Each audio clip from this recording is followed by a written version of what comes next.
Hello everyone, welcome you all. So ICT के previous year question की series में आज ये हमारा 5th पार्ट है। तो आज बहुत ही ज़्यादा इम्पॉर्टेंट क्वेश्चन हम देखने वाले हैं, जो कि है what do you understand from model of teaching, describe the characteristic of teaching model. ठीक है, हिंदी में क्या है, शिक्षण के प्रतिमानों से आप क्या समझते हैं, शिक्षण के प्रतिमानों की विशेषता का वर्णन कीजिए। सो आइए देखते हैं हम उसे एग्ज़ाम में कैसे लिखेंगे इस क्वेश्चन का आंसर। वीडियो पे आगे बढ़ने से पहले अगर आपने अभी तक लाइक शेयर एंड सब्सक्राइब नहीं किया तो सब्सक्राइब कर लीजिए, आपको बेल नोटिफिकेशन भी ऑन कर लीजिए ताकि वीडियो आपको मिल सके। सो आज क्या क्या देखेंगे, देखिए सबसे पहले देखेंगे मॉडल ऑफ टीचिंग होता क्या है, उसकी डिफिनीशन। फिर देखेंगे एलिमेंट्स ऑफ टीचिंग क्या क्या हैं। जो फर्स्ट है वो है फोकस, देन है स्ट्रक्चर और सेंटेक्स, फिर है प्रिंसिपल ऑफ रिएक्शन, फिर social system, support system, finally है एप्लीकेशन एंड इफेक्ट। देखिए हिंदी में भी है शिक्षण प्रतिमानों का अर्थ और परिभाषा, यहाँ से आप देख सकते हैं। सो मॉडल ऑफ टीचिंग जानने से पहले हमें जानना होगा मॉडल क्या होता है। देखिए मॉडल का मतलब है कि पहले से ही प्लान कर लेना क्या चीज़ें आप आगे फ्यूचर में करने वाले हो। ठीक है, देखिए जैसे कि राम मंदिर, अब आपने देखा होगा कि राम मंदिर का मॉडल सबसे पहले बनाया गया, मतलब मंदिर बनने से पहले मॉडलिंग कर ली गई उसकी। यानी कि हमने पहले ही प्लान कर लिया कि कैसे कैसे कहाँ कहाँ कौन सा स्ट्रक्चर होगा। ठीक है, तो कुछ भी करने से पहले हम जो मॉडलिंग कर लेते हैं, यानी पहले से प्लानिंग कर लेते हैं, उसी को बोलते हैं मॉडल। ठीक है, तो मॉडल ऑफ टीचिंग का क्या मतलब ये कि आप क्लास में जा रहे हो तो क्लास में आपको क्या करना है, क्या पढ़ाना है, कैसे पढ़ाना, कौन सा स्किल यूज़ करना, ये सारी चीज़ें जो आप पहले से ही लेसन प्लान बना के जाते हो, उसी को हम क्या बोल देते हैं, model of teaching. So model of teaching का क्या मतलब, तो देखिए it has been developed to help the teacher to improve his capacity to reach more childrens and create a richer and more diverse environmental form. ठीक है, इसका ये मतलब कि अगर हम पहले से ही मॉडलिंग का यूज़ करेंगे यानी प्लानिंग का यूज़ करेंगे तो हम बच्चों की कैपेसिटी और अपनी भी कैपेसिटी को इम्प्रूव कर पाएंगे। इसका मेन मोटो क्या होता है कि ये इन्वायरमेंट पर प्रोवाइड करवाता है बच्चों को कि वो स्टूडेंट इंटरेक्ट हो सके और उसके बिहेवियर में स्पेसिफिक चेंज आ सके। ठीक है, यानी बेसिकली जब आप कुछ चीज़ पढ़ा रहे हो तो उसके अंदर वो चीज़ें इन्वॉल्व हुई हैं और उसमें कुछ चेंजेस आए हैं, ये देखने के लिए या इसको चेंजेस तक पहुंचाने के लिए जो प्रोसेस यूज़ करी जाती है उसे ही हम बोल देते हैं मॉडल।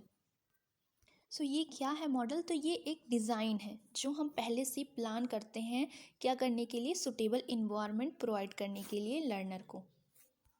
तो देखते हैं इसके एलिमेंट्स कितने हैं, तो इसके 6 एलिमेंट्स होते हैं। पहला जो होता है वो फोकस होता है, दूसरा होता है स्ट्रक्चर या सेंटेक्स, तीसरा होता है प्रिंसिपल ऑफ रिएक्शन, चौथा होता है सोशल सिस्टम, पांचवा होता है सपोर्ट सिस्टम और छठा होता है एप्लीकेशन मेथड। सो फोकस का क्या मतलब, जब आप क्लास में एंटर करते हो तो आप पहले से ही सोच के जाते हो कि आज मुझे ये वाला मॉडल यूज़ करना है, यानी आज ये वाली टीचिंग स्किल मुझे यूज़ करनी है ये टॉपिक समझाने के लिए। जैसे आप साइंस का कोई टॉपिक पढ़ा रहे हो तो आपको कुछ साइंटिफिक तरीके से, कुछ ऑब्जर्वेशनल तरीके से उसको बताना होगा, या फिर आप लैब मेथड यूज़ करके बताएंगे। ठीक है, वो मॉडल आप यूज़ करेंगे। पर अगर आप लैंग्वेज पढ़ा रहे हो तो लैंग्वेज में कुछ हिस्टोरिकल बैकग्राउंड देकर भी आप उसको समझा सकते हो। तो वो मेनली जो फोकस होता है वो आपका मॉडल पे होता है, और ये एक दूसरे से क्या होते हैं, डिफरेंट होते हैं इन फॉर्म ऑफ किसमें, प्राइमरी ऑब्जेक्टिव और focal point of its intended outcome. ठीक है, तो ये हो गया आपका फोकस। सो स्ट्रक्चर और सेंटेक्स का क्या मतलब, देखिए ये क्या होता है, ये मॉडल का ऐसा स्ट्रक्चर होता है जिसमें सीक्वेंस ऑफ स्टेप इन्वॉल्व होते हैं और ऑर्गेनाइजेशन फॉर्म होता है। इसका क्या मतलब, देखिए इसका क्या मतलब, सबसे पहले जब आप माइक्रो टीचिंग को आप रिलेट कर सकते हैं, पहले जाते हैं तो सबसे पहले क्या करते हैं, सबसे पहले आप उन बच्चों में इंटरेस्ट क्रिएट करने के लिए क्वेश्चन आंसर पूछते हैं, कुछ क्वेश्चन आंसर पूछते हैं ताकि वो पहले से जो जानते हैं उसमें उनका इंटरेस्ट आ सके। फिर उसके बाद आप इंट्रोडक्शन यूज़ करते हैं, फिर बाकी की आगे की प्रोसेस जो होती है वो यूज़ करते हैं।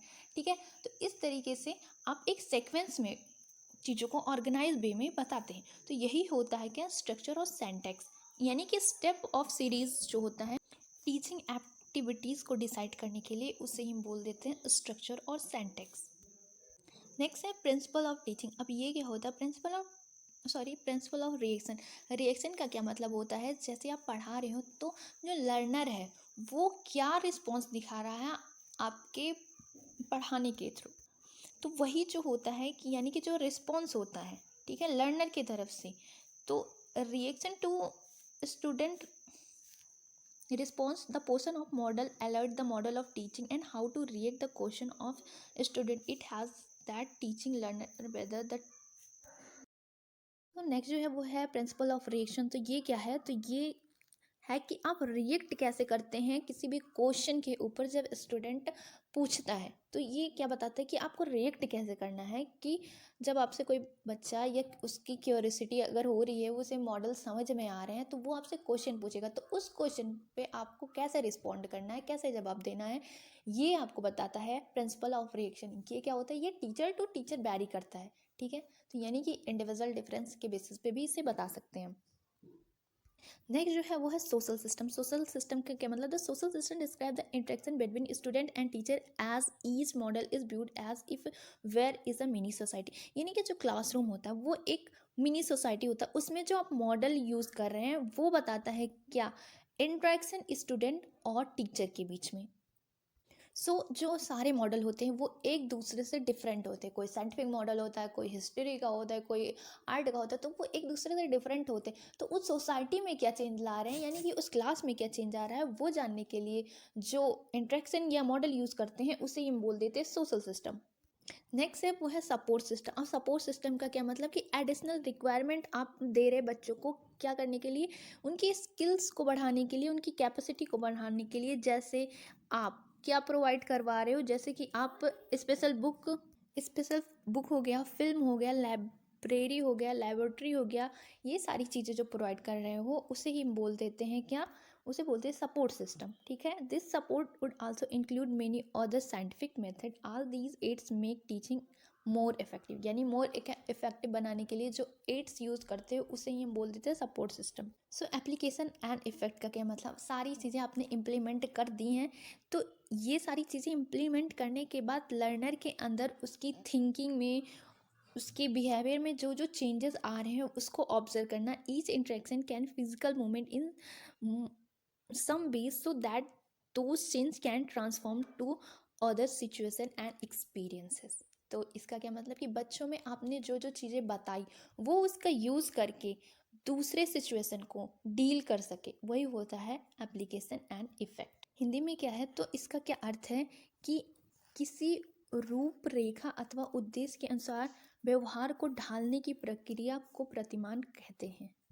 इस प्रकार शिक्षण प्रतिमान शिक्षण सिद्धांत के लिए उपकल्पना यानी हाइपोथेसिस का कार्य करता है। यानी कि जो पहले से ही हम बना लेते हैं अपने दिमाग में, ये हमें करना है, उसी ही हम बोल देते हैं हाइपोथेसिस, यानी कि उपकल्पना कर लेते हैं।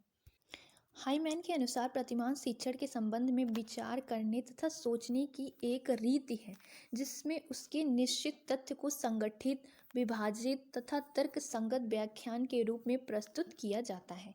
यानी कि वो सेक्वेंस के फॉर्म में प्रस्तुत किया जाता है, पहले से ही प्लान। अब देखते हैं इसके फंडामेंटल्स क्या हैं। तो जैसा अभी बताया कि पहला जो है वो उद्देश्य है।